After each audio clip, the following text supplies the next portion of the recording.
Welcome to the Real Advisor Podcast. TRAP, TRAP. Please follow us and join in the conversation on Twitter @Advisor Podcast, where you can suggest ideas and themes you'd like the TRAP team to discuss. Also remember to like and subscribe to our YouTube channel and leave a 6 out of 5-star review on iTunes. Doing all this really helps us, which means we can do more to help you. Now let's head over to the studio for the latest pile of TRAP.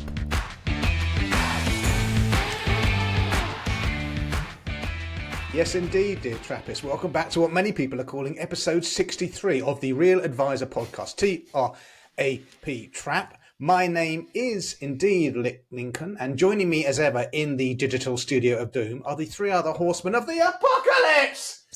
Carl Delavocci, the voice widger, Andy Ultra Heart, and Alan the Storyteller Smith. Now, gentlemen, we have a show packed full of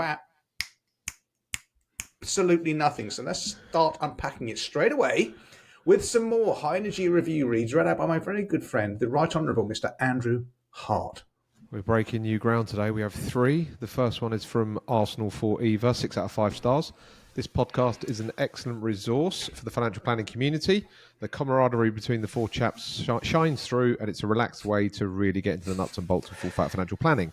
As someone who sits on the more analytical side of the industry, being able to gain a deeper insight into clients' needs is invaluable. Thank you all and keep up the good work. The next review is from Stagman6, also entitled 6 out of 5 stars. I wonder where he got that from. Absolutely love this podcast. Please keep them coming. I've been an advisor for 11 years and the content shared in this podcast has been invaluable. Real life stories and experiences together with banter and laughs. Final review. One of your fellow countrymen, I'm assuming, Alan, Hamish Monroe, entitled Fantastic. As a relatively new entrant and second careerist, the podcast is invaluable. Plenty of takeaways from every episode and plenty of cutting through the proverbial rubbish. This profession gets embroiled in decades of stories, ups and downs, jingles and close personal friends make it an engaging listen. Back to you, Nicholas. Wow. Aren't they lovely reviews? Thanks a lot, Trappists. We really appreciate them. Do keep them coming in. 6 out of 5 stars, of course, is a mandatory. Right. Let's and Carl is, for those watching, Carl is glugging from the very special TRAP mugs, which I've got boxes of in the garage, which I'll be giving away. Can't get rid of them. which I can't get rid of, which I'll be giving away at TRAP Live, maybe, which of course is coming up in May. Is it May the 14th? I should have prepped this. It's May the 14th, I think. Yes, it is. Yep. Trappists, we're gradually getting our act together, and the tickets will be going on sale shortly. So watch out for all normal channels, LinkedIn, Twitter.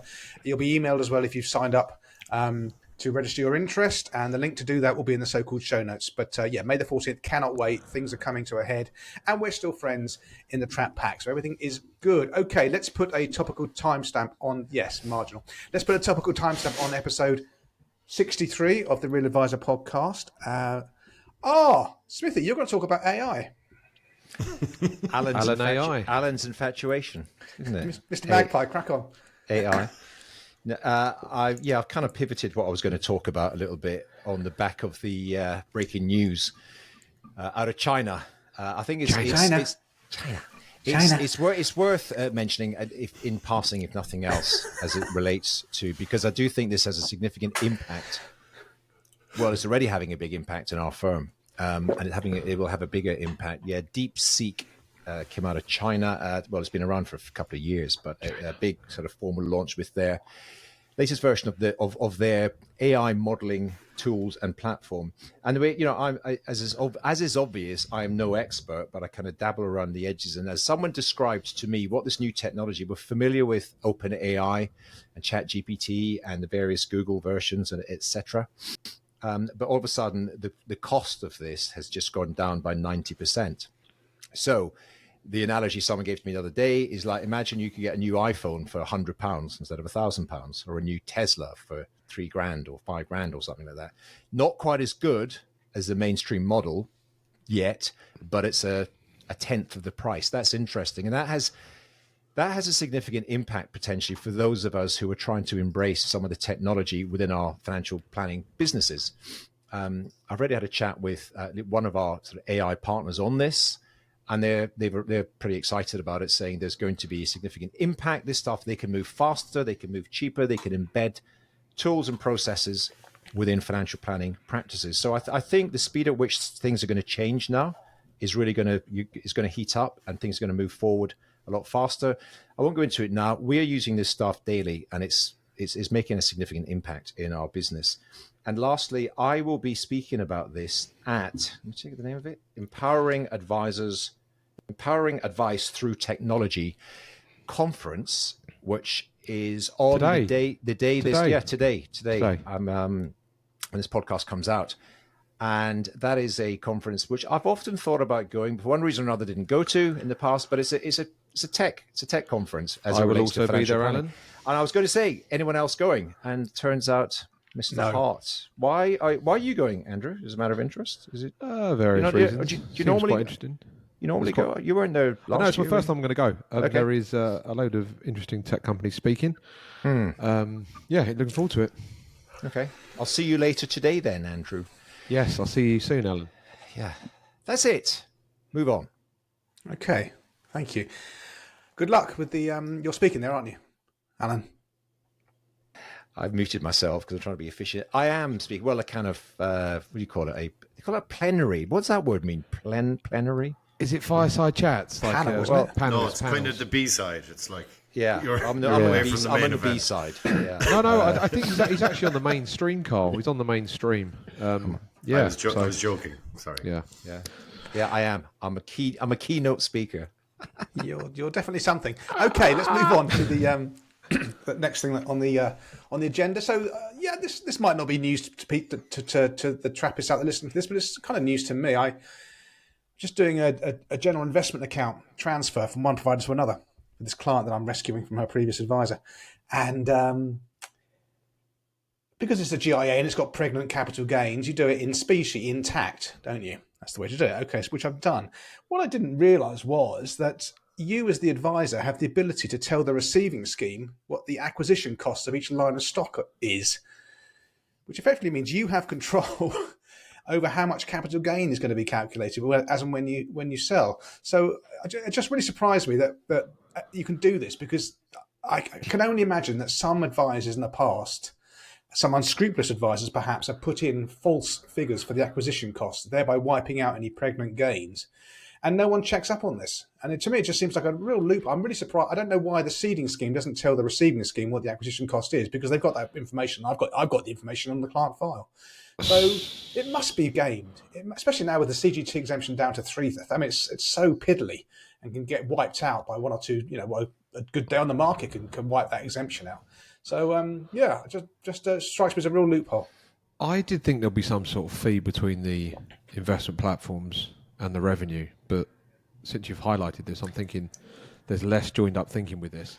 I've done it before with clients. Transferred a shed load of lines across 60 lines of financial mess, and then you try to get the client to give me a spreadsheet, and then I put it all on it, and then I plot it into Transact, and then you're right. Then I trigger a sale, and hopefully it's strategically within the CGT limits. I thought there was a bit more joined up thinking from the platforms then to produce some reporting data to the revenue, but I don't think there is. Nick, the more I think it can be gamed. A lot of people do trigger CGT small amounts in small pots and don't report it because they're just going to open up a whole can of mess, aren't they? But yeah, it's an interesting point. But it relies on this, self-disclosure, doesn't it? Like a lot of things does, self-assessment. Assuming that tax is a voluntary club, so you're so voluntary, and I've often thought about that. I mean, we're all due to pay our taxes tomorrow, or I am anyway. And it does rely. And I do remember many years ago, there was a client, sort of prospective client, and he had second or third properties, and he thought, well, I'm going to sell them. Not tell anyone about it. And I thought, okay, good luck. But I do believe that the land registry is now that system is joined up. The lawyers have got tighter on that now. The CGT needs to be paid within 6 weeks after a second property sold. It used to be ages, at the end of the tax year, 9 months after.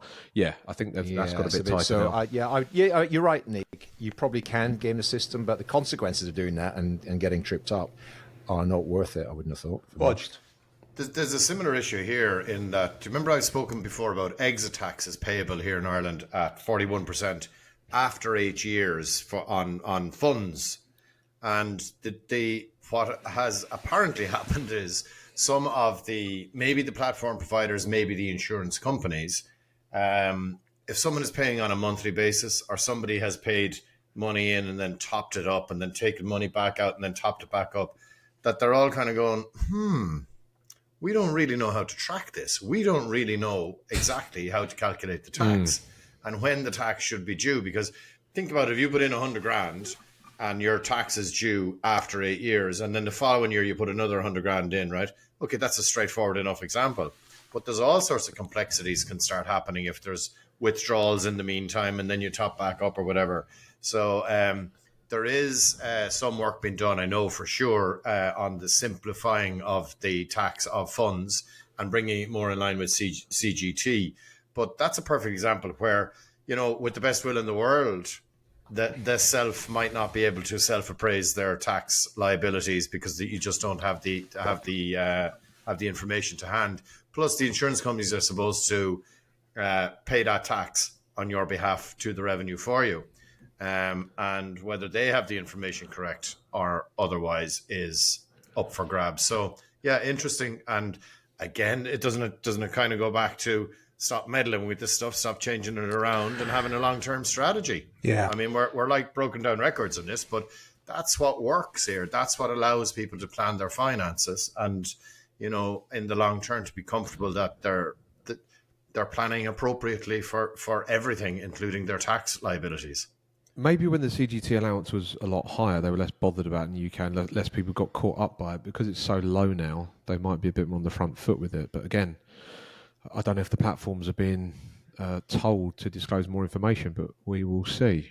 Yeah, I don't think it's, and obviously, you know, with life insurance bonds, a chargeable event certificate is issued to the client who's cashing in the bond, and also to HMRC. They get that automatically. Yeah. I don't know about CGT. Okay, so on to the next thing on the agenda, and Storyteller, first meeting charges. Just, I thought it was quite interesting. Friend of the podcast, all round good egg, Phil Bray, Yardstick, marketing specialist, posted something on LinkedIn recently, which I saw, a poll asking people to feedback. And it was all about, do you charge prospective clients for the first meeting? And I thought, okay, interesting. I responded to it saying no. Yeah, likewise. And there was a minority, but it was above zero in terms of the people who said, yes, of course we do. It's valuable. We deliver a lot of value during that conversation. And it's also a bit odd not to charge for it. There was a few, I thought, from me initially dismissing it as what a silly idea. I'm all about playing the long game. I don't want to put any road bumps in the way of that initial conversation. I thought that is quite interesting. Someone would say, other professionals will charge for it. Sometimes this person, I can't remember who it was, responded, say, I've ended a meeting. It's been an hour and a half. It's a material allocation of time. And these clients have said, well, what do I owe you? So he felt it was only natural that he would just charge a reasonable fee for that time and the advice and the information. And it also shows that they're serious. I just thought it's an interesting conversation. I guess none of you three charge for a first meeting. Question, Alan, is this just for an initial kind of phone call chat? Yeah. Well, it's likely to be. It's structured as a meeting. It's an initial. So it's not delivering a plan. Like it's not. No. Okay. This is a first meeting, and probably you might be able to solve at least at a high level. What should I do about this? What should I do about that? Oh, this is not advice, but this is what you can. In other words, you can add value in an hour or an hour and a half conversation, significant value. And it's, there's only so many hours in the day or the week. And it's, the general, the people that were saying you would do charge for it, just, they had I think that to some degree they had a valid point. But I'd be inclined not to. And I'd also be inclined to use that one to interview the client also, as much as the client is interviewing you. So absolutely. I see a whole heap of mess with this. Let's say they charge, keep it simple, I charge £250 for the initial meeting. I'm then obliged to have, let's say, a full hour when I may or may not want to, likewise them. I've got to produce an invoice. They're now an official client of my regulated firm. 3 months down the line, they say, that initial call we had, Andy, that thing's working. It's not now, that fund's not... A whole host of mess. So I'm more than happy to give them as much wisdom as I can with as many questions as they can give me. I'm happy to do that ad valorem or pro bono. if they're a serious client of mine, they fit my sweet spot, then I'm happy to move forward. Your entire Latin vocabulary in one sentence. You've got it out. Is that it? Pro bono. What's the other That's one? it. That's all I've got. Dulcia decorum est pro patrum. I just see so many problems with You it. mean So pro many bono? times, so many times clients have said, "I don't mind paying for it," and you've had the meeting. Oh, I want to pay you, and I'm like, "There's no chance. There's no chance I'm sending you an invoice of 200 quid." You know, minus my corporation tax, minus my like, I end up with like 50 quid. There's no point in doing it. Yeah.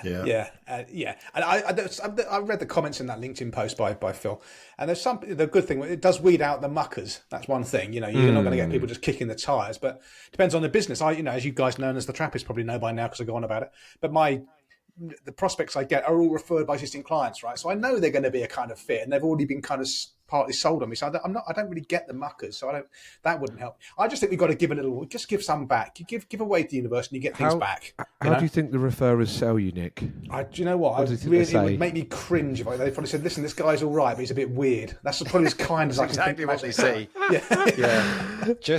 He knows his financial plan. He knows his stuff. Exactly. He's a bit wacky. He might turn up drunk. Strong views. It's a bit odd. He's the rudest bastard we've ever dealt with, but he's all right. Don't try and change his mind on anything. That's not true. Right. Yeah. All right, let's move on to the next thing on the agenda, which is a couple of items of bad news, I'm afraid. And this will tie in, I think, to the meat and potatoes when we get to it, but we just got to talk about this because it does. And I think Andy might have mentioned this in a previous episode, but I'm reading from an article that came out a week or so ago on the Standard that more than 10 million millionaires have left Britain in the last 10,000, Nick. 10,000. 10,000 millionaires have left Britain in the past year. That's a staggering figure. And the figure for the previous year, 2023, was 4,200. So it's actually it's nearer 11,000 millionaires. And just a desperate stat when you think the top 1% of earners in the UK pay 30% of the tax. The top 5% of earners pay half the tax in the UK. Straight from that slice. Oh, it's just, and then the second article was kind of links in with that as well. And this was from the January 25th, and there are links to these and everything we talk about Trappist. There are links to the source material in the so-called show notes. But UK job cuts surged to highest pace since financial crisis following Reeves' tax hike. So we've got millionaires fleeing. And job cuts just left, right, and centre. Sainsbury's cutting people. And now there might be various myriad reasons for that. It won't just be down to the budget, but I mean it's just a whole shit show out there at the minute, isn't it? In terms of our economic. Did you see the data? Base. Businesses closing down in Q4 2024 was at the highest rate since 2008. And businesses in trouble as well, yeah. Yeah, a lot of businesses personal insolvencies are at a record, clipping along at a record rate.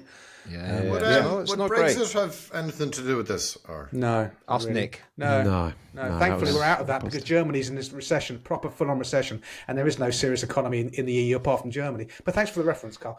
Okay. Anyway, I'm sending thoughts and prayers your way, guys. Thank you. Don't worry, it's all coming your way, mate. It's all coming your way. In the bottom of the article, it said most of the millionaires are making their way to Limerick, Carl, so every cloud. Yep. Lots of clouds if they're going to Limerick. So, we're second. We're the second country the second country in the whole world. We're second to China. China lost more millionaires than us. That's just a numbers game. They've got a few more than that on a pro rata That's just a numbers basis. game. You know, there's 1.1 billion of them. And loads of them becoming new minted millionaires. So I want to know where they're going to. Dubai? It's a mix. Ireland. Some of it was Italy, Spain were mentioned, America was mentioned, and Dubai was mentioned. It's a bit odd. Not the UK. Dubai seems to be like the rah-rah-ree, let's go place these days, doesn't it? Well, 0% income tax, 9% corporation tax, sunny, etc. Yeah. Yeah. You going, Nick? Like the etc. I will never go to that part of the world. I will never go to that part of the world ever. Never say never. Ever. Okay, boys, bring us some good news. Oh, I like this. I watched this. This was very good, Carl. Very good, mate.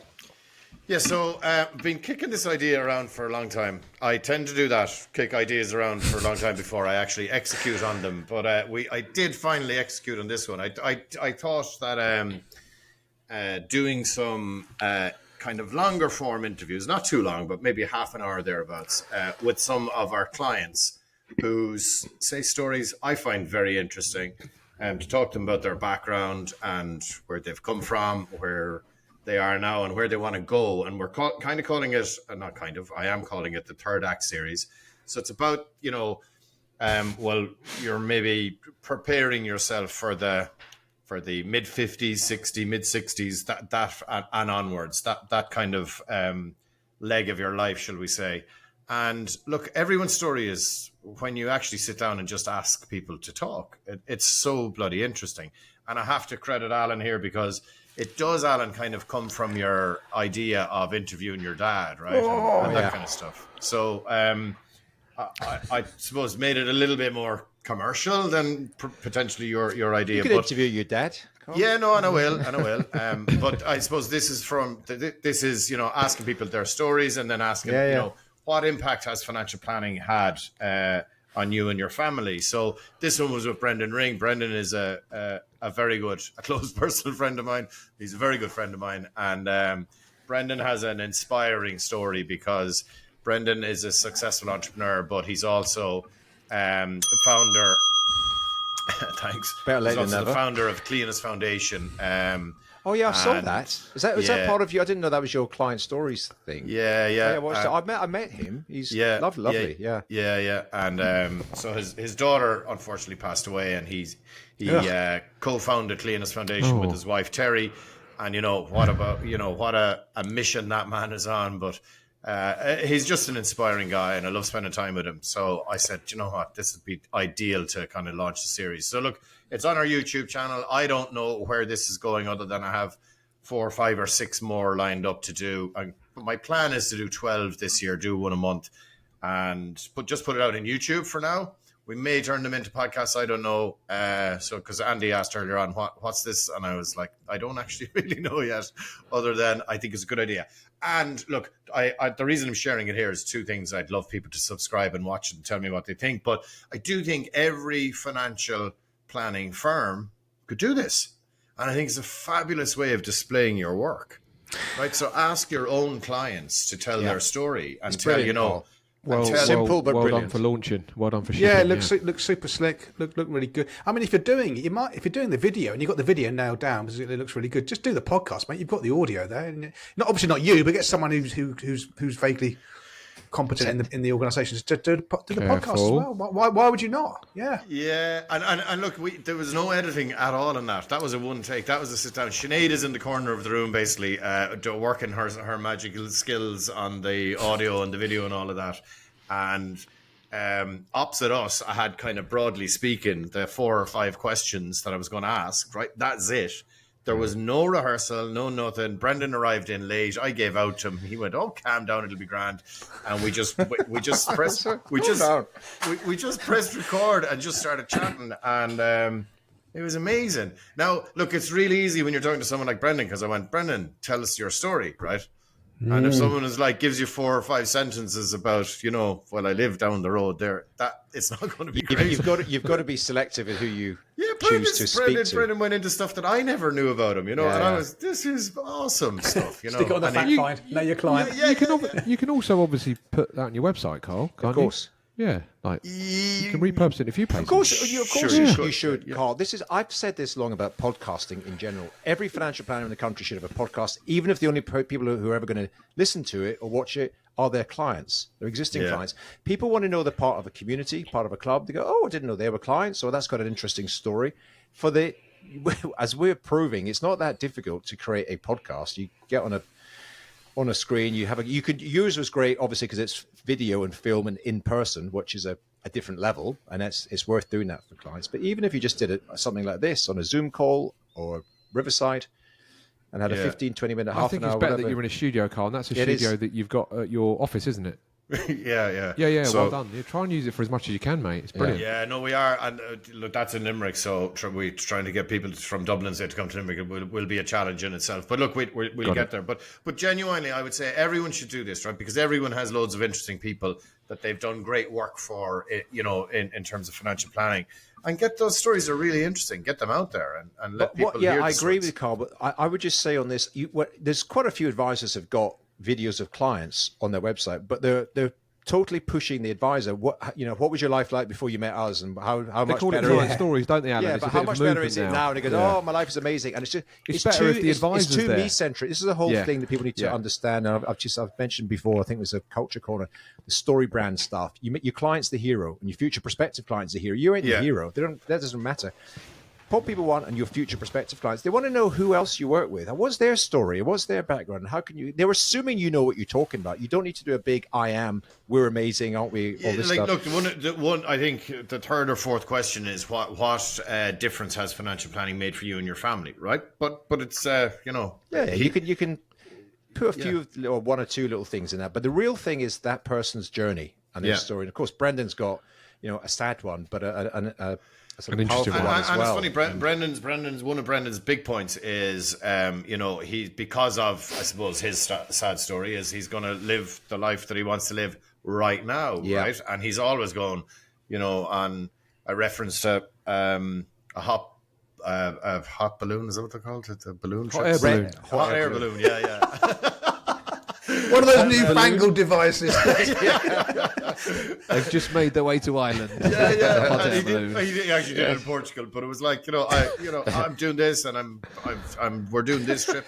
He's going and he's rocking it now, and it's like, They do a lot of that's that in bloody- Marrakesh, I think. Yeah. That's bloody brilliant. That is bloody brilliant. Have you ever been on one?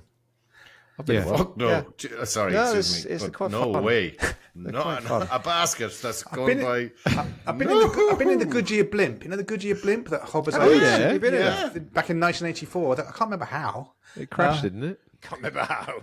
Well, my dad organised it. It was my brother and my dad, but I can't. Yeah, that was a thing. It's a massive thing, massive structure. Yeah, enormous. Luckily, I didn't know about the Led Zeppelin before I went up in the bloody thing. But it was good. It was fine. Okay, well, that's excellent, guys. That's good. Get on your done. website, fella. I Yeah, definitely for sure. would. Can we not have a clap, Nick, with the old jingles? No, we've given him enough praise verbally. Let's Okay, not overdo it. He's unbearable at the best of times. Much as we love him. Okay, storyteller, digital wills. Wow, rock us. Come on. Well, listen. Did you know that the wills, as we're talking about the UK, no idea what's in Ireland. The original Wills Act is from Victorian era, 1837. I happen to know. And so all these rules pertaining to them are you have to have wet signatures, you have to have it signed by somebody, I think Witnessed. in person or something, Yeah. witnessed and all that stuff. It's a very archaic system considering we're in the 21st century now. There is a bill going through Parliament right now which should be signed off in the spring, which will for the first time ever allow digital wills. So you can create these things online and using sort of modern technology, blockchain type things where if there's ever been any amendments or changes, you can update it, but the entire history. People have lost their wills or people have been accused of changing their wills all the time. paper based. So now you can create, or in the spring, you'll be able to create these digital versions. There's like one digit missing that completely invalidates it's it. It's just really. Honestly, and even you've mentioned a thing, Andy. I can't remember if it's on this podcast. You certainly shared with me in the past a few kind of quasi digital, but you still have to download. You still have to download paper, get somebody to sign it in ink and everything.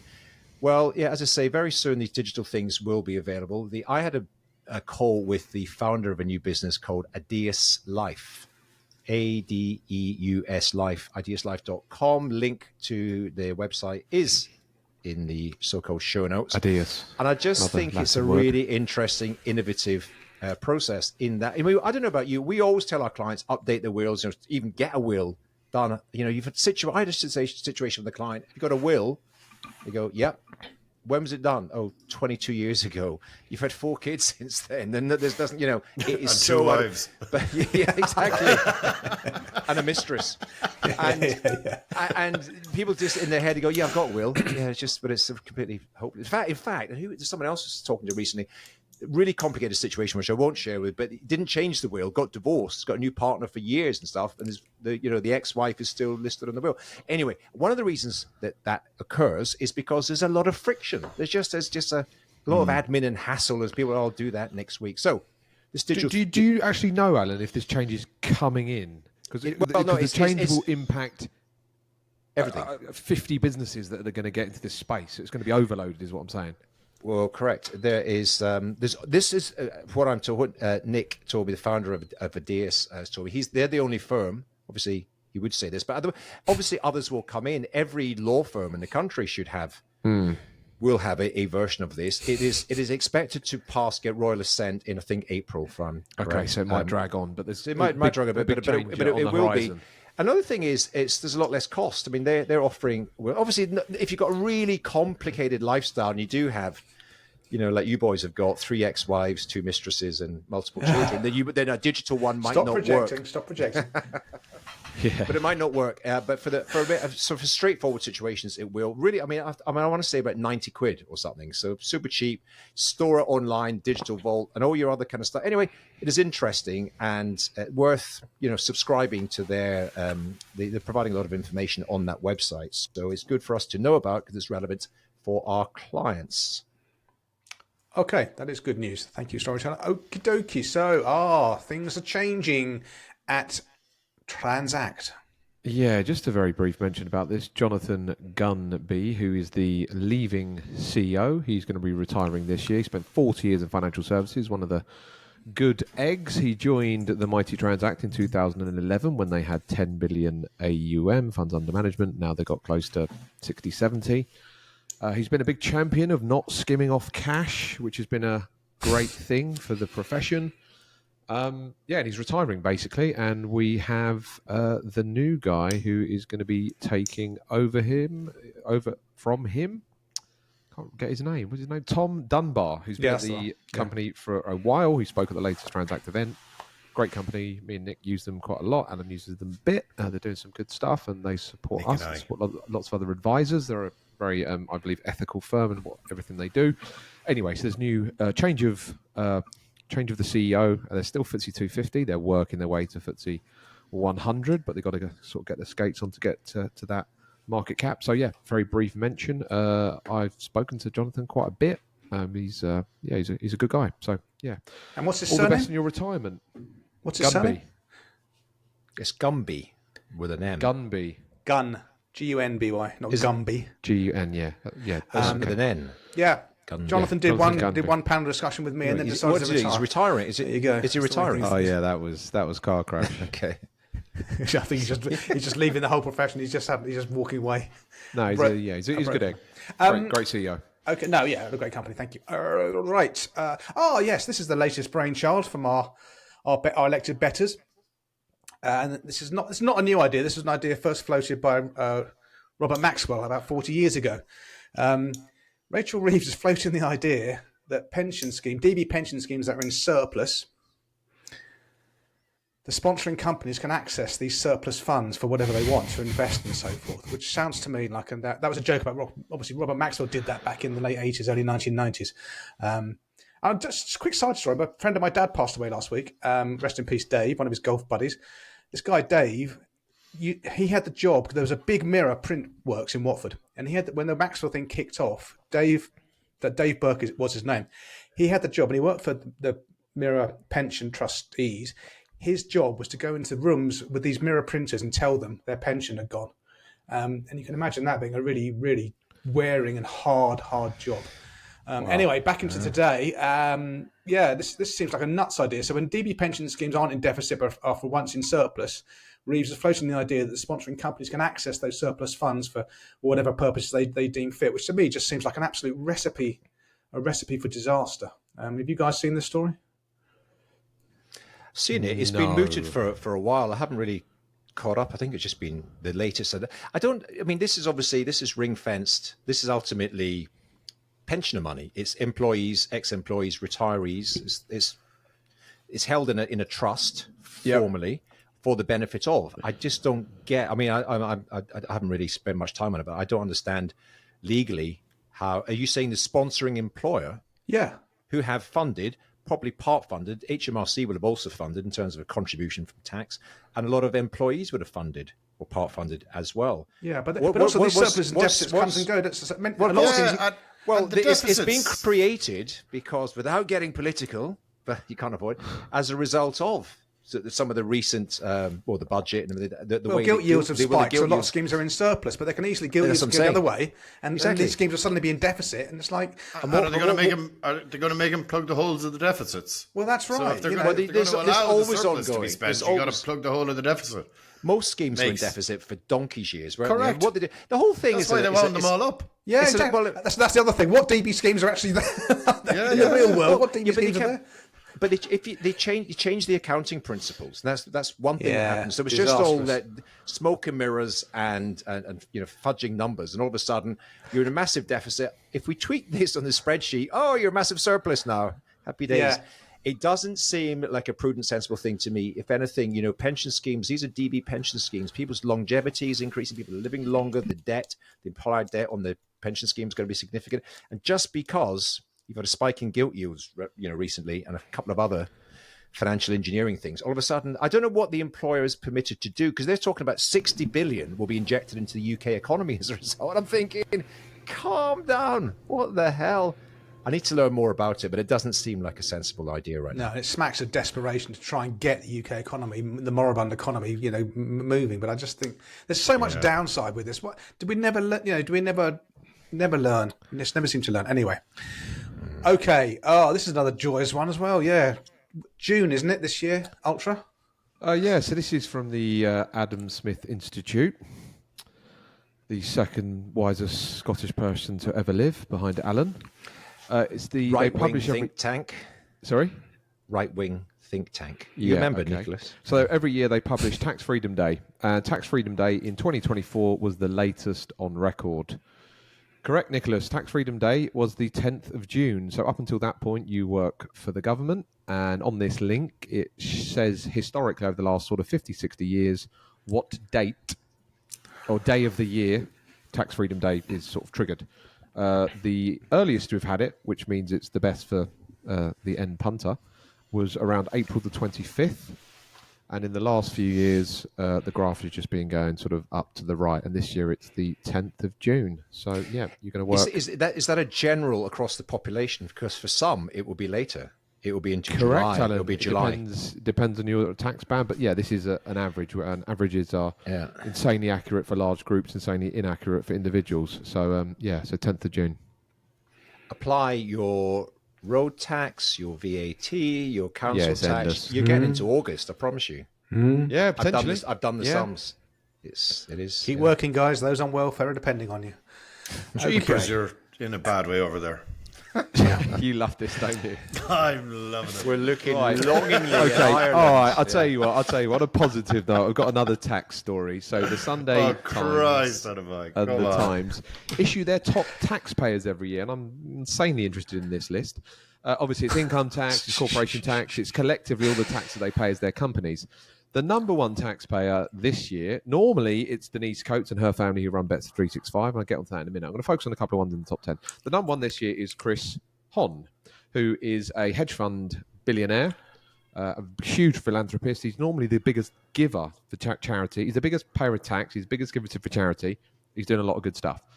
So he paid 339 million in tax. Number two is Fred and Peter Dunn. Long story short, they run Betfred, which is a bookies online, but also live bookmakers, 1,300 across the UK. But here's the sort of rub. Chris Hon paying 339 million, he's going to be extracting very minimal back. He runs a hedge fund with 50 of them sitting in their pants in Notting Hill. Like, they're not using any, services. No. Whereas Fred and Peter Dunn have got 1,300 bookmakers, and gambling is a bit of a issue in society. 1.5% of people that gamble are problem gamblers. It creates havoc for a lot of people. It's a huge expense to the NHS. Have you controlled yours now, Andy? Slowly. I've been working on it for years now. I can tell you, He's actually doing really well because he tells us every time he wins. He's not told us for a while, though. That's the trouble. So there's no issue there at all. So what I'm saying is, people that have these huge tax bills, a lot of their companies are, taking as well as. There's ones that, as I say, Chris Hon paying 339, the cost he's actually taking back is minimal. A couple of other people on the list. So Tim Martin, Nick, you know him very well, of the Weatherspoons. Well, founder. he's a close personal friend of mine. He's coming on my other podcast this year. He's very entertaining. He's brilliant. I met him at some event last year, and he was fabulous. Really entertaining guy. Yeah, I mean, we should get him out for lunch. Actually, he just great. We should do that. Yeah, for sure. Yeah, you know where you're going to take him, don't you? You don't need to fucking ask. He goes to one almost every day. He was telling me he does what you do. He walks about 10 miles a day and has a couple of pints at the end of his walk. He's brilliant. Anyway, he's like a multi-millionaire, billionaire. He paid 170 million tax last year, so it's quite an interesting list. Any questions on it? There's the usual suspects and some new people. There was a new couple, Mark and Linda O'Hare, Suffolk based. They sold a company, Prequin, for £2.5 billion last year and paid 204 million in tax.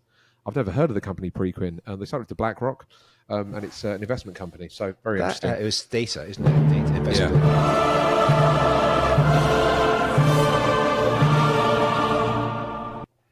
That sounds like a very attractive tax rate to pay. They paid 10%. Very tax. attractive tax rate. Yeah, they snuck that through, didn't they?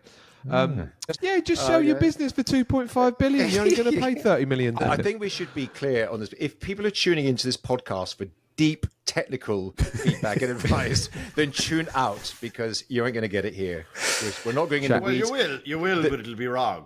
Yeah. Exactly. There are other podcasts for like technical tax. None of this program should be construed as advice. If you act on the contents of this show without first reading a body weight You're and key likely features to documents, end up in jail. you may well be struck down by lightning. Yes? Good. Okay. Yes, correct. Right. I think it's time for some self-promotion, Mr. Hart. Yeah, over to you, Nick.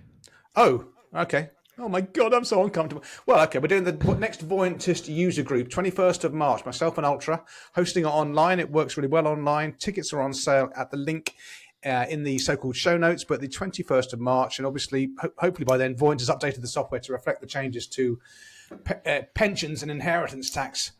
They've made the changes on the BPR bad situation for business owners, entrepreneurs. The pension thing, we're unsure. But anyway, we'll find out. It'll be budget related. Probably put it off then, guys, until the updates. The show must go on, Carl. The show must go on, my friend. Can I ask you a to question? Let me ask you a question about that. When you have people on this training, presumably everyone who's on it is on a different part of the journey. Some have just started using Voyant 6 months ago. that is the Some problem. are using it for donkey's years. All right, so it's the real. I just wondered, you do generic training. You got kind of experts and the way we newbies. normally do it, is we distribute an example case study that's very simple, very high level. Then we all plug it into the system, and then the person. People are at their homes or wherever. Yeah, it works really well. Their own laptops. You can be in your desk anywhere you are. Usually, you get just under about 100 people from usually all over the UK. A couple of people from Ireland. We issue the training material beforehand. We build the case live with them, and then we discuss and come up with strategies. Sometimes you just do a presentation, like half an hour. Here's some cool features you need to know, but generally it's hands-on. So yeah, that's the so good. You're doing that. All different skill levels from 1 out of 10 to 10 out of 10. Sorry, Alan? And this is free. No, it's paid for. The only thing free in this world, Alan, is cheese and a mousetrap. You know that. Move on. Jesus Christ. Well, come on, finish us off. The last topical tidbit. What was that again? The Aussie. Davidson. Oh, Brett. The Aussie. Brett. So Brett sends out his it's weekly, I think, his newsletter, and Brett's newsletter has challenged me recently. He's very straight talking. He's bloody brilliant, because there's a few things recently in the newsletter, and it's like, just get over yourself. Like, these are problems everyone is having, where I thought I was being special. So I think. Do you know when the newsletters come in, you say, oh, I'll subscribe to that and I'll always read it. And there's so many of them over the years, I've just went, oh, God, how did I ever think that was going to be valuable? I read Brett's every single time it comes into my inbox.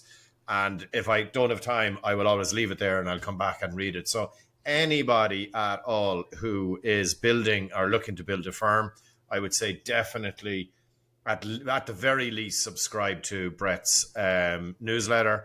I saw on LinkedIn there recently that he's doing a kind of roadshow with Abraham. They're doing 6 cities in the UK. Like, that could only be good, because like two very entertaining, straight talking guys. I think that go and see him, go and listen to Brett. I really do think. You mentioned Phil Bray earlier on. Like, Phil is doing really good stuff as well. There are a few people who have consistently for a long time produced some really, really good stuff that could be used by guys and girls who are trying to set up firms and trying to make a go out of real financial planning, and offer really good advice, and stand by their own values as to what their business should look like. And I think Brett and a few others would be really good people to follow and follow closely at that. I agree wholeheartedly. I can relate to that, Carl, in that I read and you're right, our inboxes are inundated with newsletters and God knows what else. I always try to make time to read Brett's. And I've said, I think I mentioned this as one of my culture corners in the past, because it just resonated. When I read Brett's stuff, it's like, wait for Nick, wait for it, Nick. It's like he's reading my mind. I thought, I was just been thinking about that. And he really understands the kind of the landscape and what's going on. And it's not just starting a business. It's just, breaking through the next level, get through 500,000, get through $1 million of revenue, get to 3 million or whatever. All these different journey points that people are on. He seems to get it and understand it. So yeah, I 100% endorse it. Subscribe to his. And the other thing is, he is for the aforementioned Trap Live on the 14th of May. 14th of May. Brett is running his conference on that day. So there'll be people who are going along to Brett's conference and then can come along and join us for the evening. And it's the Timeline one the day after. So Abraham, who you also mentioned. So you get a sort of triple dose if you want to come along with Trap as the sandwich, as the filling in the sandwich of the Brett and Abraham. Maybe lots of people can gather at all three events and really share so much brilliant ideas and have some fun whilst we're doing it too, because there's a lot of really good minds there, and I'm always slagging you boys. We none of us are inventing anything, so if we can just share the great ideas that we're using that are working with our clients, I think what we all share is, and I'm going to drive this one home because it's going to come up in the next part. We have values as to what our business should look like. We have values as to what we want to add to our clients, and that's what real financial planning is about. It's about really doing great work for your clients. Excellent. What an excellent way to finish the topical tidbits.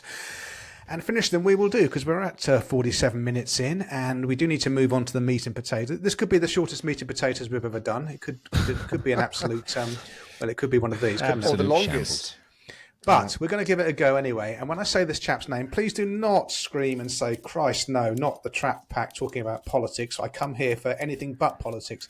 We're going to try and keep the actual sort of, down in the weeds politics out of it. But we have to talk about what's happened over the Atlantic in the USA. Obviously, the new president has been sworn in. I say the word Trump, and some people get triggered by it. Trump derangement syndrome is a real thing. TDS, I think at least one member of the Trap Pack might well be struggling with a version of TDS, and I'm sure he'll opine later.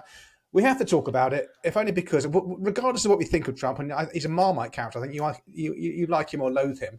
But as Ben Shapiro said, the facts don't care about your feelings. Whatever you think about him, he is the president of the most powerful country in the world. He's come in with a radical agenda. I think it's going to impact us in this country, and it's going to impact our clients. And it also raises the other thing, which I think we're going to address today as well at some stage, of how do we talk about politics without our clients? Because people who are pro-Trump are generally they'll come out and say it, and he is a divisive figure. The reason it's so important is we are downstream of America. Again, whether you like it or not, it's a fact, both culturally and certainly economically. And a vibrant US economy is good for us. It's good for the Irish. It's good for the people in the UK. It's good for Europe. So before the show recorded, I just typed into Google EU versus US economy. I didn't put any slants. I know it wasn't a leading question, just EU versus US economy. The United States has a larger economy than the European Union. The US has a higher GDP growth rate, higher labour productivity, and more investment in research and development. US workers are more productive than European workers, producing more per hour worked. The gap in labour productivity has widened since the early 2010s.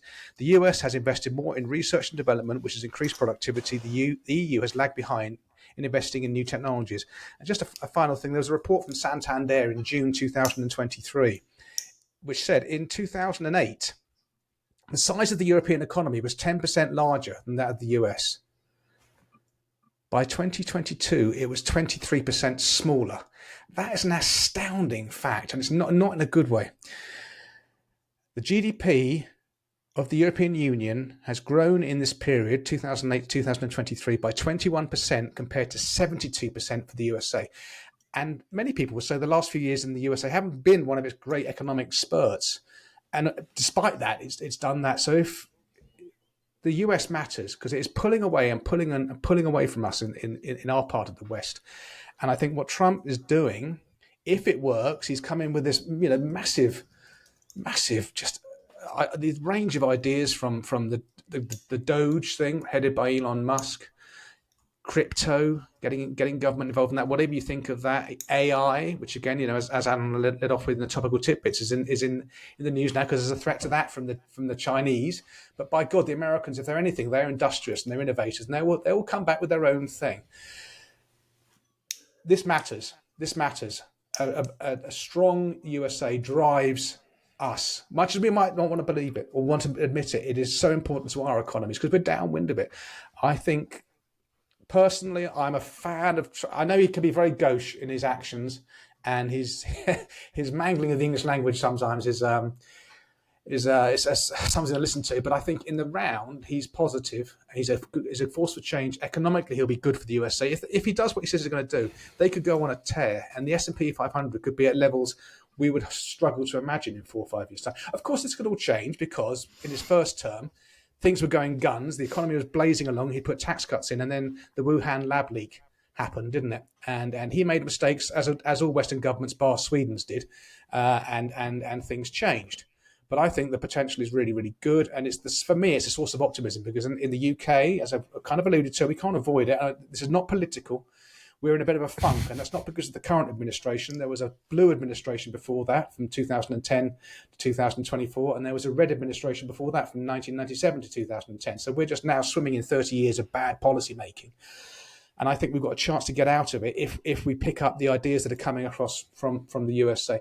And I think he surrounded himself with such a great team. That's the difference between 2016. Elon Musk, and again, I know there's one member of our team is not a fan of Elon Musk, and we'll no doubt that might come up. David Sachs from the Orlean podcast, Vivek Ramaswamy, RFK, who seems to be these are really decent, grounded people he surrounded himself with. So whatever you think of him. Tulsi Gabbard, JD Vance. Tulsi Gabbard, JD Vance. These are really solid people who obviously want to work with Trump. So he must have something going for him. And on that, I was walking at the weekend with the lovely Penelope, TLP, and two of her head teacher friends. And one of them was a chap, and he said at the end of the day, he said, "What do you think about Trump?" And I said, "Yeah, I think he's certainly better than perhaps." I'm trying to avoid politics here. Yeah, I think he's really good. And he went, "Yeah, but he's surrounded by business people," and he said it as a pejorative. I said, "Yeah, really, organised, competent, driven, motivated." Overachievers. Wouldn't you want to be surrounded by these people? He went, and he said his words were, "Yes, but all business people are immoral." Now, I had to bite my lip a little bit. I said, "You do realise that I'm a business person?" To which he said, "Yeah, well, obviously it was a generalisation." I said, "No, you said all business people. You could have said most." You said, "Anyway, we talked about the weather." How did the rest of you walk go? No, it was fine actually. It was a really quick Sunday roast. Really odd thing to say, but when you've had a lifetime in the state, I suppose you do these business people who pay for your salary and your pensions as absolutely inherently evil. So I think Trump is a really good thing. In terms of would I bring it up with clients? No, I wouldn't, and I don't. If clients bring it up and they say, "I can't believe that bloody awful Trump got in. He's convicted for this, that, and whatever," and I'll say, "Yeah, well, actually, I would then push back, but I never raise it in meetings because it's like sex and religion, isn't it? It's just so potentially problematic. You just don't go there unless the client invites the conversation. So in the round for our clients, I think the next 4 years are going to be good because I think that the chance for the West, the sunlight is emanating from over the Atlantic, and it's going to, and hopefully it'll hit here, and we can take on board some of the lessons that are going to be implemented in the USA, and we need to do them in this country because if they've got debt, they've got massive government borrowing, massive debts, and so have we, and it ain't getting any better over here. So that's what I think about it. I think it's a really good thing. It's giving me optimism for the future. Because, as I say, we are downstream of that continent. We just are like it low there. thoughts, opinions? Do you want me to go? Yes. Oh, arms are crossed. Here we go. I'm significantly challenged by his actions, by his values, by his words. And for me, I don't disagree with a lot of what you said. But then it can't all be just about, funds will go up, the economies will do better. They probably will, but at what cost? And is it baby out with the bathwater? I would argue, potentially. I think you're right, Nick. I would never, and I don't, post on social media saying, here are my political views. I don't think that that's helpful really at all. Maybe we should talk about, if you do have a client who wants to talk about it, I will share my views that I don't believe that I share. My values are not the same as Trump's at all. I've held that view through his first term. I couldn't believe he got elected the first time. I couldn't believe he got elected this time. Yeah, no, and I hear you that he's probably better equipped in terms of the team around him this time. But I can't get comfortable with just some of the things that he's done, and people who he doesn't like or who have challenged him. His how he treats those people is just not right. And I did read the Elon Musk book, and I put it in my culture corner and said it's a great book. But I said that there's a dark side to this dude, and I think the dark side is really coming out. And I think the man is unhinged. I do, and he'll probably come after me because what he did with some people who called him out is just horrible, absolutely horrible stuff. And if anybody can watch, well, you guys have, because I put it into our group, his speech in the inauguration ceremony. I'm sorry, this is scary for me that these people are going to be, deciding which way the world goes. To be making claims like that this was the most important election. Humanity has been saved. And how absolute horseshit. I'm sorry, absolute and utter horseshit that Trump gets in and so therefore humanity is saved. How great will it be to plant an American flag on Mars? You're from South Africa, you moron. So I just can't. I cannot. Look, guys, it can't all be about money. And if ever there was proof that this is all about money, Trump and Elon Musk, hooking up, and then Mark Zuckerberg deciding, oh yeah, actually Trump's a great fella. And I see other business leaders who are doing the same thing. They're all going, shit, this train is leaving the station. That's sickening. That is sickening with the switches, the U-turns. I don't disagree with that at all. Yeah, and it's we have to on some level, we have to have our own values that we will hold ourselves accountable to. And I have mine. I know what they are. And I'm not going to say that I think it's great that Trump's going to get in because I think that the S&P 500 will increase in value over the next 4 years. I do believe it probably will. But really, at the end of the day, I'd be worried for the world that my kids are going to enter their working lives into when all of this is seen as okay. Okay, well made. I focused on the economic side because I didn't want to get into the political and the cultural impacts he will have. But I think he's already done significant stuff on that, which definitely aligns with my values in terms of they're just speaking truths that we've all known to be true for years, but we couldn't say. And he's saying, no, we're not having this. There are two sexes, basically. We're scrapping this DEI stuff, which is inherently racist. I think this is really, really powerful stuff that I totally get. And I think that is a really good thing for our children to know these things are happening and to peel back some of this nonsense. But Kyle, you can come back to that if you want, and in due course. Well, look, on that point, I'm not saying that I did totally disagree with absolutely everything that he's coming out with. I don't, right? But I just find that I don't know. It's What are we teaching? Well, what are we teaching ourselves that's okay when if I disagree with Alan Smith, that I'm going to start making fun out of him publicly, I'm going to go after him, I'm going to chase him down publicly. I'm going to embarrass him publicly. No, this is important stuff. This is what Elon Musk has done to anyone who's challenged him. Like, if you read the book, he said it himself, right? It's not okay. We have to have some level of debate that's allowed, that we have different views. So I'm okay with some of the views that he has. He's not all wrong, for absolute sure. He's not all wrong. But I'm just, look, it boils down to this. We have our team day tomorrow at Meadows, our annual team day, and I'm looking back at the values that we've written down for ourselves, right? Respect, inspiration, and authenticity. I'm not compromising on those for anybody. We had our client advisory panel meeting a couple of weeks ago, and, you know, the future of Metas was discussed a little bit, and I went, I am not compromising on these values. I don't care what happens to anybody. These are my values. So I'm okay with saying I don't agree with. I think Trump is. I watched the movie on the early years of Trump. I watched it, right? There are issues there. There are deep-seated issues there. I think Elon Musk is a scary, scary character for us to be putting in as basically the puppet master or something like that in the most powerful government in the world. I think Mark Zuckerberg has told us all exactly what they're all after.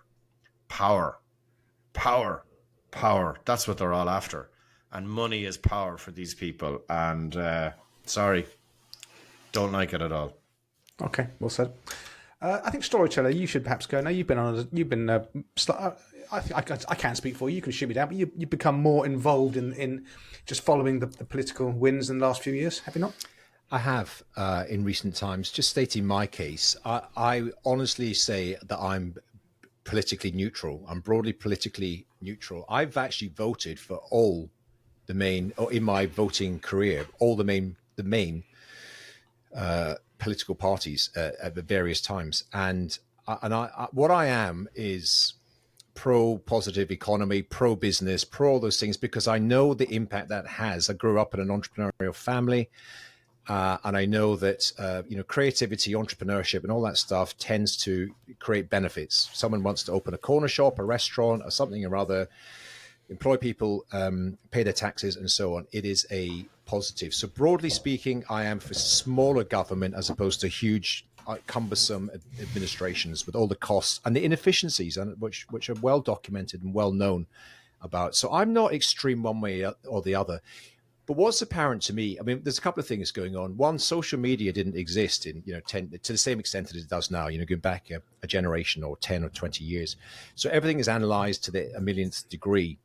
And this issue around, and it's the same in the UK, whether it's Starmer and his government in Europe or America, what people are doing, and I'll be specific about Trump. In my opinion, they're playing the man and not the ball. People have got a preconceived view about him because they know him. He's been a media celebrity for decades now, and he's uncouth and he's abrupt and he's rough. So we say, and it happens. That's because we're humans. We make heuristics and shortcuts. I like him. I hate him. I love her. I dislike, based on what we observe. And how that either complies with or challenges with our own personal values, as you were talking about, Carl. So Trump comes across as that. So he's a very easy character to dislike based on some of his activities in the past. But what I'm saying is, let's pause for breath and let's go into the second level of thinking. What about policy? What about things that have happened? Things that have we're a week. We're barely a week into this new administration. And I think Trump 2.0 is significantly different to Trump 1.0 because he was like a rabbit in the headlights going in. He had it's not a joke, Nick. He was surprised that he became president of the US. And but he learned a lot from that. I think the 4 years out of office also, he learned during that. And he's come back in. And I'm just seeing, I'm still talking about the personality, what have you. I'm seeing a different Trump, not quite so bombastic as the previous one. He's still, there's core character traits that will never change. But I'm more focusing on policy and results. And it is true to say that there were no wars in the 4 years that Trump sat as president. There wasn't a Middle East war. There wasn't a European war. And there has been a significant global upset in the when his successor took over. Is that all down to Biden being in place? Not at all. But policy, foreign policy, and the US is, whether we agree or not, it is the policeman of the world, and their impact and the things that they do have a significant impact. So, and the economy was booming, as Nick said, before COVID came along. That US economy was going great guns, and so I'm trying to separate the people, the personalities, the views, because we're in this like 24/7 social media age. And by the way, I would also say everything I consume nowadays, I'm always going, what's the source? What's the source? What's the, if you said the Trump early years film, I haven't watched that, but I said, well, who made it? Did he contribute to it, or was it made by a media that have a vendetta or something against him? So I would always, I'm not saying it wasn't, but I always go to the source of, because there's plenty of mainstream media that you read something and you think that's terrible, and then you realize that they've got an agenda, and we know that we're all very influenced. So those are the things. I'm politically neutral, but I agree. Broadly speaking, the U.S. economy seems to be, because of the team he's put together, that's the stuff that's going on in Silicon Valley with technology is going to make such a significant impact. There's a lot of things coming together at the same time. It is tech, it is AI, it is even crypto. There's just a lot of changes which will happen at a significant pace. And what's going to happen is we've effectively got a split test, a global split test. We've got Europe on one. We've got a 4-year split test. Trump's just come in. The government in the UK has just been in for under a year, with potentially another 4 years to go. So it's like, okay, you've actually got in real time, the first time ever, a business first, lower taxes, very free market economy government, and you've got one which is taking a different view. The Labour Party have obviously got a significantly different view on that. So it's kind of what we'll see now. I'm not saying it's all about growth at all costs. Let's all reduce taxes and get growth. We do have to be very aware of protecting the vulnerable in society and making sure that there is a fair and reasonable economy, and I think that can be achieved. I make no apologies for the fact that I am a free market capitalist. I believe that human ingenuity, creativity, and made into products and services do create benefits. We've known it for hundreds of years. We create benefits for all the progress. And yes, you do have to be careful that not all the wealth is accumulated in a tiny amount of people. And I suppose that's my point, Alan. Is I'm broadly the same, I would say. But there's too much going towards too few. Yeah, but hang on a minute. We just Andy pointed out there's one guy in the UK who paid £390 million of tax, and all the statistics about the top 1% pay X, I can't remember what the numbers were. But these, so the top 1% pay a third of all tax. 30%, yeah. So all right. So people get angry about the rich and they're awful, aren't they? But 30% of the total HMRC tax revenue in the UK by 1%. So I don't, it shouldn't be rich versus poor. Income tax, just to clarify that for the technical people listening. Okay, but it shouldn't be rich versus poor. It should be some people have got the ability and the aptitude and the skills to create products and services, to create profits and what have you. And if they are happy to, and most are, but these people certainly are. Most of the business owners I know are happy to make a contribution towards it, and we all win together. Is the kind of the strategy. So that's my kind of vague ramblings about the whole thing. But you want to come back at some point and talk about client conversations, because I think that's a really valid point. I was mentioning before about some people have much, in my company even, some people have got much stronger views than I have. I am pretty down the road, down the middle. Some have got much stronger views on perhaps the other side of the aisle from you, Nick, for example, and that can create not difficulties, but possibly strained conversations, or some people zip in their mouth when clients are expressing very, very strongly held opinions. But I'll shut up then and listen to what Mr. Hart has to say. Well, I agree with all of you. No, You're the politician. I am joking. You're the politician. Vote hard. Vote ultra. I'm very aligned to Alan, and a lot of the things he said I was going to say. In relation to client conversations, you probably won't be surprised. Very shallow client conversations around politics for obvious reasons. That's just generally speaking. That's any subject. Clients are very familiar with that strategy. You want to talk about investments, financial planning, and where you're going? I'm your man. But you're right. It's this A/B test, split test, live in progress. Obviously, the US light regulation, pro growth, lowering taxes.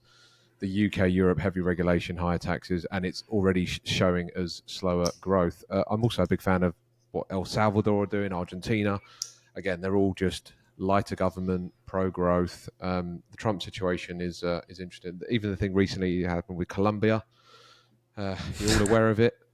So there was two military planes going to Colombia with what's the word, Nick? Repatriating illegal immigrants. And they said we're not going to accept the plane for you're treating them as criminals when they're just illegal immigrants or whatever.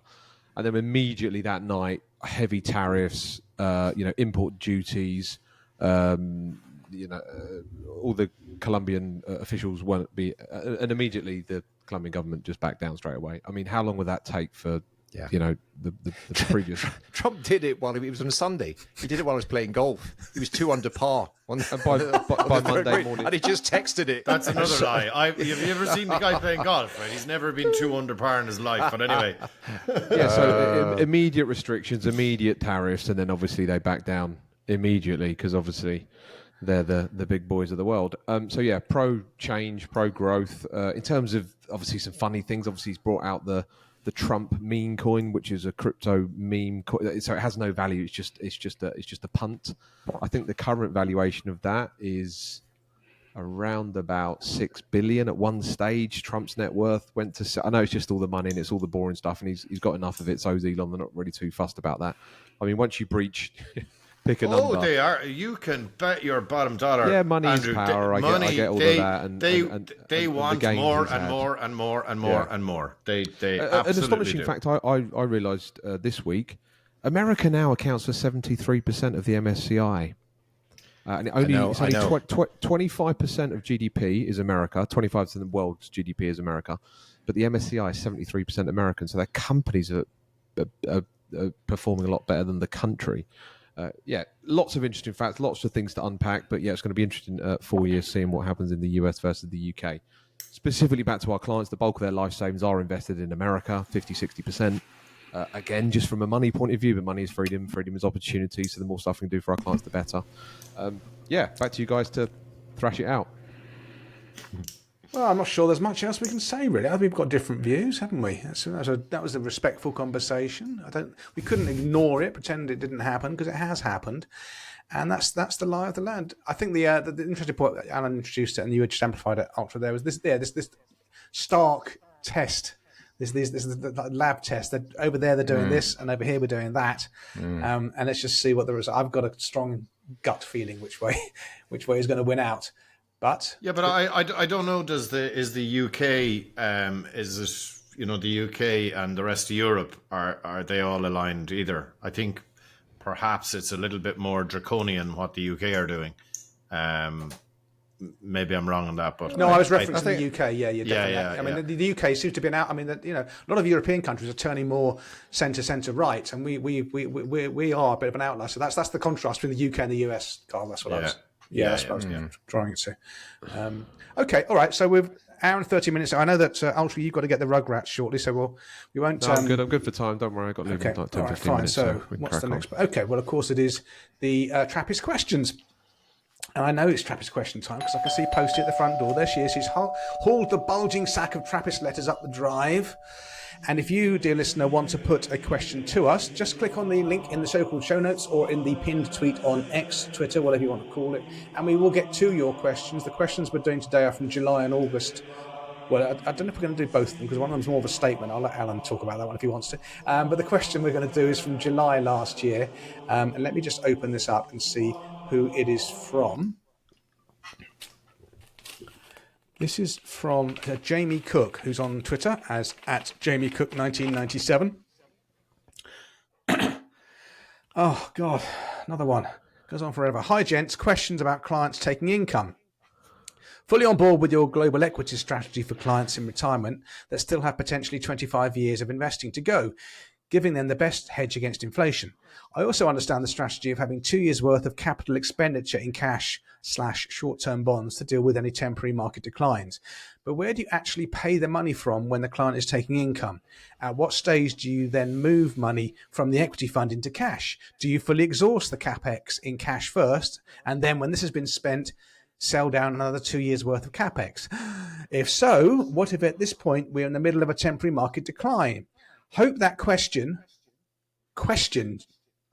Jamie, questions. Hope those questions make sense. But basically, I want to understand when and where you pay out the capex, and also how you then time refilling this bucket when the client is spending. The podcast is 10 out of 10, and I'm already seeing the benefits of your knowledge when dealing with clients. Cheers, Jamie. Wow, thank you for that lovely sign off. I'll quickly go first on this one. I think it'll probably be me and Ultra on this one. Delabocci, if he's there, his video camera's gone. Very simply, with my preferred platform, which is Transact, you can tell Transact each month to sell down a number of units to generate an amount of cash. So I just do it on a monthly basis. If the client needs £3,000 worth of cash a month, Transact will sell down £3,000 worth of funds to cash, and then that gets paid out. So I don't have it coming out of a cash buffer, which then gets replenished every year or 2 years. It's a brilliant feature. You just sell down from the actual invested funds and then pay it out. If we enter a temporary decline, then yes, you've got the separate bucket in short-dated bonds or what have you that you draw on for 2 years or so, and hopefully by that stage the worst of the bear market is in the rearview mirror. But monthly disinvestment, pay that amount to the client. What's your approach, Ultra? I was going to say, this is back to the art and science, isn't it? It's way more of an art when you're dealing with real clients. This sounds like we're trying to think a problem that sort of fits nicely on a spreadsheet. So again, it depends on the client and what's happening. But yeah, Transact can do lots of fancy stuff with selling down different funds, different cash accounts from different wrappers. But again, it's not normally that clear cut. You know, it depends. Sometimes ad hoc withdrawal, sometimes money's landed. You know, it depends. It's always client specific. So I don't really have much to add for that. Okay, Storyteller and Delavoce, are you going to contribute to this one or not? No. Pass. Okay. No. You have your people to do this for you, don't you? You just Yes. Okay, fine. All right. Well, do you want to mention the reference? Even the language, capex and stuff. I mean, hopefully he doesn't use that with clients. I mean, it's lifestyle. He talks about income as well. It's not income. It's withdrawals to fund the lifestyle. So Spending. Yeah. I think that's a worthwhile point mentioning it. It's about, as Andy Hart phrase, words are weapons, framing language and stuff. Yeah, I mean, imagine, you don't say capex to a client.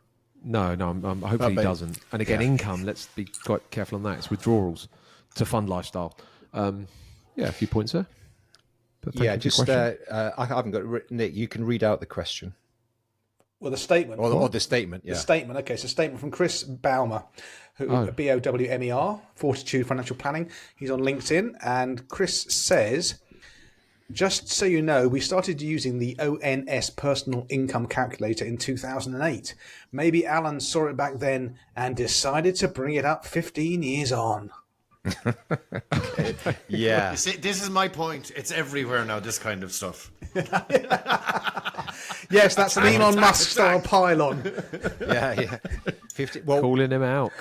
Is he calling you out? I don't know. I know Chris a little bit. Met him a few times. Seems good company. Good. I think it's words a bit lazily, but I don't think he work did mean to call you out. That's fine. Well, it's not even. Yeah, I don't feel called out.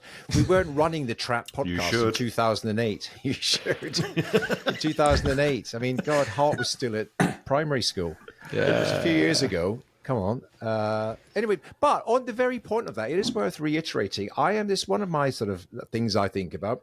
Do not accept the prevailing CPI, RPI as your benchmark for lifestyle. Absolute rubbish. The amount of stuff. Honestly, my missus was saying the other day she was ordering food online, and she was saying, "Do you know this has cost this? This is going."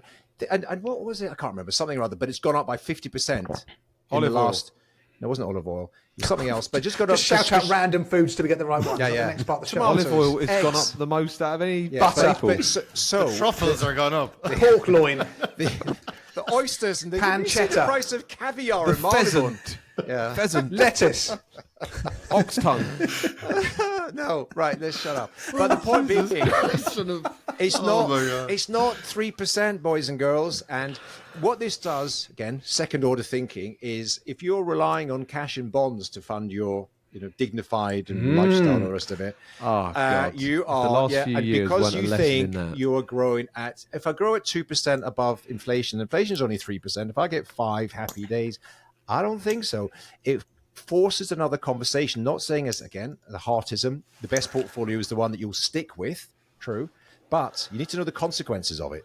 You really do, because those prices ain't going down anytime soon, and it's not RPI All or roads CPI. lead to global equities. Super. That was a great question. What did we answer it? Well, actually, we've made something out of that. So thank you, Chris. We'll take that. We answered that pylon very well. Okay, right. Purse out of a sow's ear. 80 minutes in, for the love of God. Let's move on to the final segment of the show, which many people call Culture Corner. Oh shit.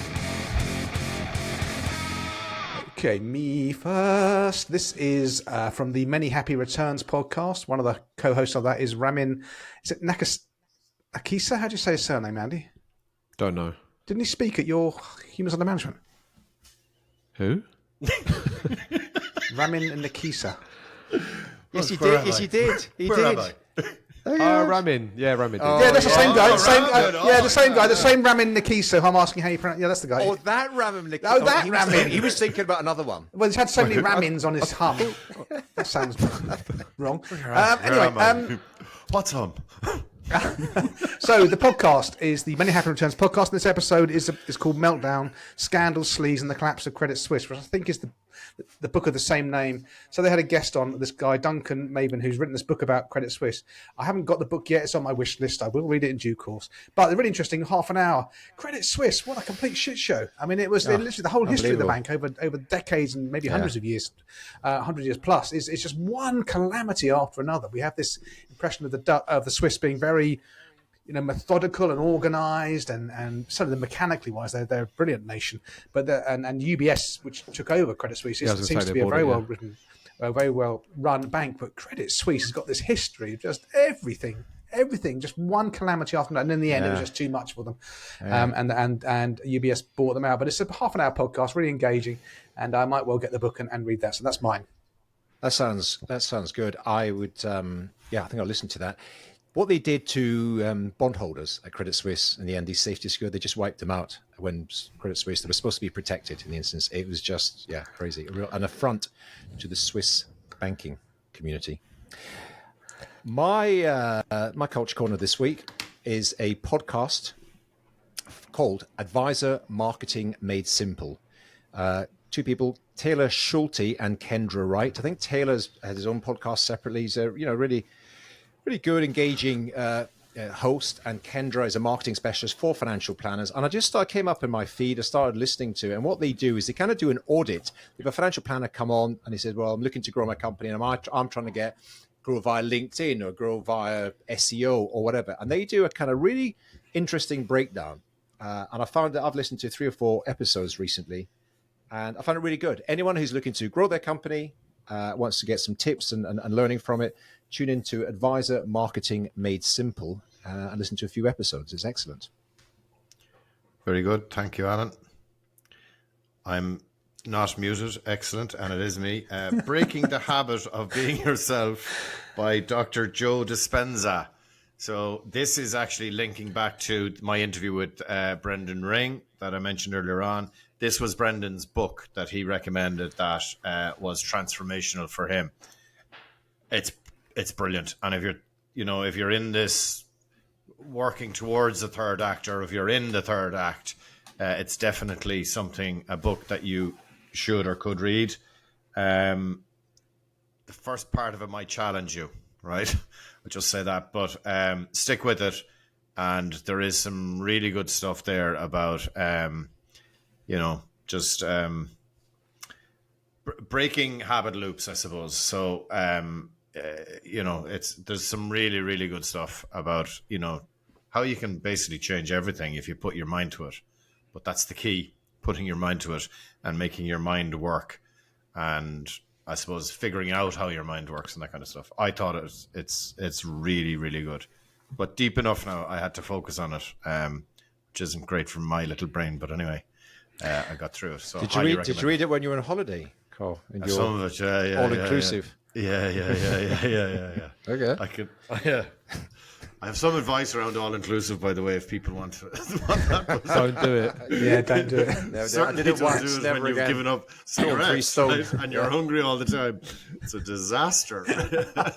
Oh, you got your money's worth at least. They did not make money out of me. Did you?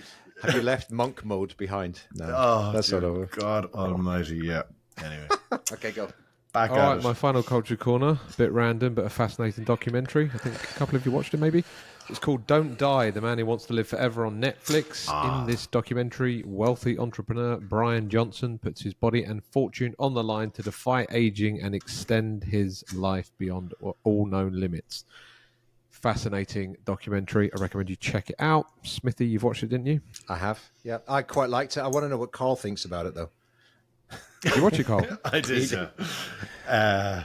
Didn't you check the message in the private He's group? just looking for attention, and he's got a shitload of money, and he's a little bit strange. Yeah, definitely. We've Yeah, talked about agreed. Trump I think- already. Why are you going back to that? Yeah, I think the point you were Stop making, Elon bashing. Carl, without wishing to sort of steal what you were saying. Fire, same as fire. Exactly. It was Yeah. like I'm putting off it basically he lives 24/7 so that he can live like for 200 years or something, because all he does every single day is like optimize absolutely Extreme everything. fire, and Brian Johnson. he's never had a good night out with the boys and a few pints and a glass of wine or something like that, because all it would the just stuff that Yeah. makes life enjoyable. it's crazy. Yeah. So you want to live forever? You want to live forever by not living? It And is live really, forever really fascinating. On your own, your own, no yeah. friends, no Weirdo, weirdo. and Yeah. you're drawing comparisons with the fire movement, are you, Carl? I want this to get No, some no, engagement. no. Is that what the fire community do? We should have somebody from the fire community on this podcast. When sometime. I promote this episode on Twitter, I'm going to do the Advisor podcast handle. I'm going to say the next episode out in which Carl slags off the fire community, and I'm going to tag Elon Musk and just see if he picks up on it, just to see if we can get something going. Yeah. You'll get some feedback on that. They're quite passionate, the fire people. Good luck to them. Okay, Right. listen, Yeah. Good luck. we're what 86 minutes in to the Trap episode 63. That's 5,160 seconds of pure magic we've just dropped into your earlobes. So, dear Trappers, I think it's time to bring this episode to an end. Thank you for your time. As another pile of Trap slides down the U-bend of Father Time, do remember to give us a review. 6 out of 5 stars would be absolutely lovely, please. Also, watch out for us on YouTube. Like and subscribe to our burgeoning YouTube channel. We're well over 1,000 subscribers now, which is great. But until the next time, from the Trap Pack, it's adios and take care out there, folks. Goodbye. Goodbye. Bye-bye. Good luck. I think I've just cancelled myself. Trump derangement syndrome. Boom.